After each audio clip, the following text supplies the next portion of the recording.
Why this prophecy might be coming true. Some words have to wait centuries for us to understand them. They're dismissed as poetry or madness until a crisis hits, and suddenly, those ancient words seem chillingly relevant. In 1555, a French physician and seer named Michel de Nostredame, or Nostradamus, published a book of cryptic prophecies.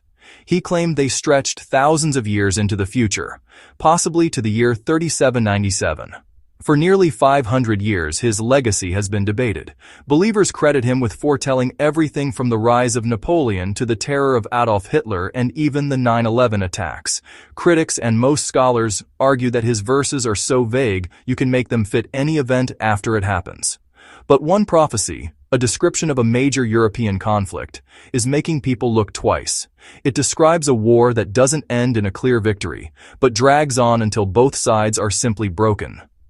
As we watch the war in Ukraine, the parallels between his 500-year-old text and the grim reality of 2025 are getting harder to ignore. What if the script for one of the 21st century's biggest conflicts was written 5 centuries ago?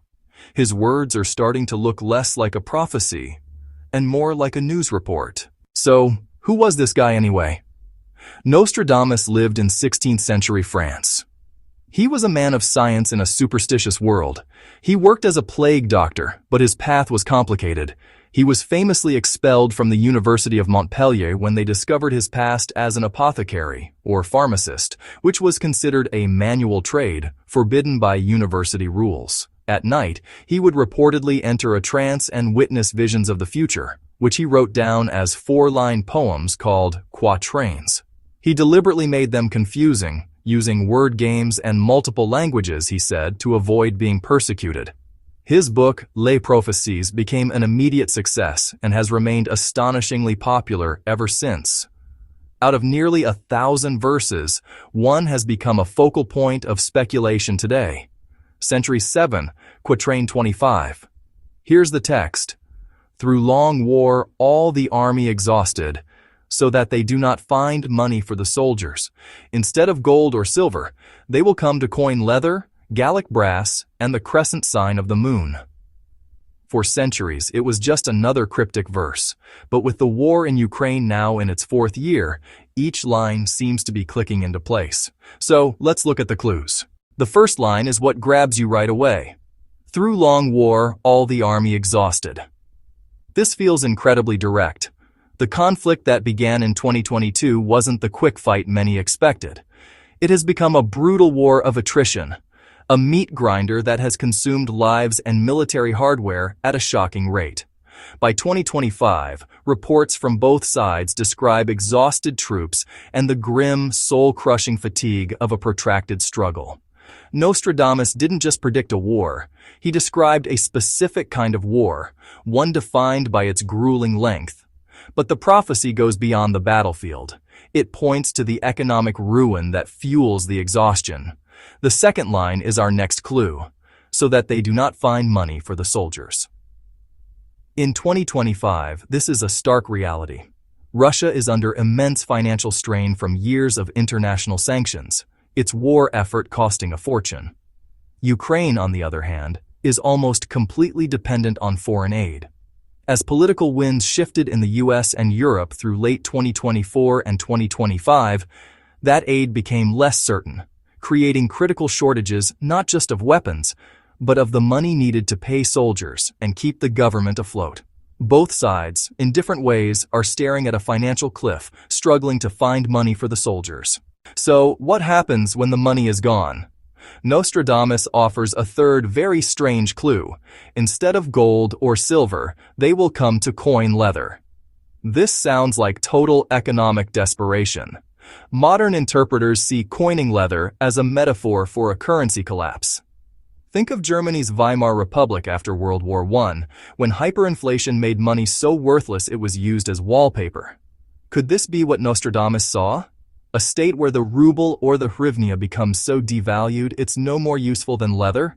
It's a vision of financial ruin, where traditional war financing is replaced by pure desperation. We're piecing together a 500-year-old puzzle, and the picture it's creating is startling. If you find these connections as fascinating as I do, and you want to keep exploring how history and prophecy intersect with our world, take a second to subscribe and click the notification bell. You won't want to miss what we find next.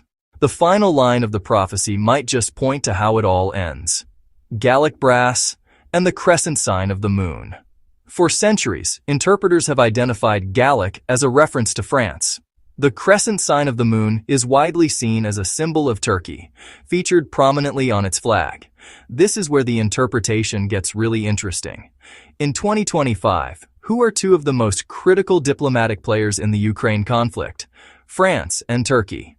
Under President Macron, France has become a key driver of Europe's response, pushing for stronger European defense. The mention of Gallic brass could symbolize France's bold, unyielding diplomatic stance or its military support. Meanwhile, Turkey has carved out a unique role as a mediator. It controls the vital Bosphorus Strait, has hosted peace talks, and has also supplied Ukraine with key military aid. So let's lay it all out. A prophecy from 1555 describes a long, exhausting war where armies run out of money, economies teeter on the brink of collapse, and two specific nations, France and Turkey, emerge as key players in the endgame. When you compare that to the Russia-Ukraine war, the parallels are chilling. Now, let's be fair to the skeptics. They rightly point out that prophecies are naturally ambiguous. Our brains are wired to see patterns, so we find connections that might not actually be there. They argue that confirmation bias makes us remember the supposed hits and forget the countless misses. War and economic strain are, after all, common themes in history. It's a valid and important critique. No one can prove Nostradamus had supernatural abilities. But what makes this quatrain stand out to believers is the combination of specific details. He didn't just predict a war.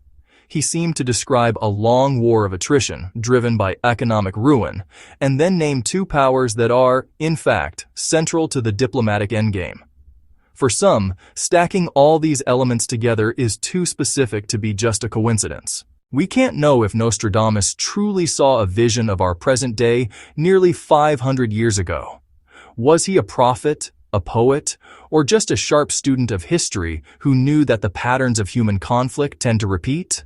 Perhaps the prophecies aren't a map of the future, but a mirror, reflecting the timeless nature of war and desperation. But as the world watches Eastern Europe, the similarities are unsettling. A long war, exhausted armies, financial ruin, and the rise of specific diplomatic powers. It feels like we're reading from an old script. The real question isn't just whether Nostradamus was right about the course of the war, it's what his prophecy might mean for its end. Are we watching a 500-year-old prediction unfold, or is it all just a chilling coincidence? The past has a strange way of speaking to the present. What do you think? Are these parallels just a fluke, or is there something more to it? Let us know your thoughts in the comments below. And if you want to keep exploring these historical mysteries, subscribe and click the bell so you don't miss our next investigation.